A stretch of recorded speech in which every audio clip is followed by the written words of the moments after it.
Hello అందరికీ. జలుబు, జ్వరం, దగ్గు వెంటనే తగ్గాలి అంటే ఈ చిన్న చిట్కాని ట్రై చేయండి. చాలా ఫాస్ట్‌గా రిజల్ట్స్ కనిపిస్తాయి. ముందుగా ఒక గిన్నె తీసుకొని అందులో 150 ఎంఎల్ వరకు వాటర్‌ని యాడ్ చేసుకోవాలి. వాటర్ బాయిల్ అవుతుండగా అందులో 6-7 తులసాకులను వేసుకోవాలి.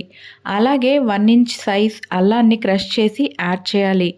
అలాగే 4 లేదా 5 క్రష్ చేసిన మిరియాలు, 3 లవంగాలు, ఒక వెల్లుల్లి రెబ్బను, పావు స్పూన్ పసుపు, అలాగే కొద్దిగా బెల్లం లేదా తేనెని యాడ్ చేసుకోవాలి. వాటర్‌ని సగం అయ్యే వరకు మరిగించాలి. ఇప్పుడు స్ట్రైనర్ సహాయంతో వడకట్టాలి. కొద్దిగా గోరువెచ్చగా ఉన్నప్పుడే ఈ వాటర్‌ని తాగాలి. ఒకవేళ ఫీవర్ మరీ ఎక్కువగా ఉంటే డాక్టర్‌ని సంప్రదించండి.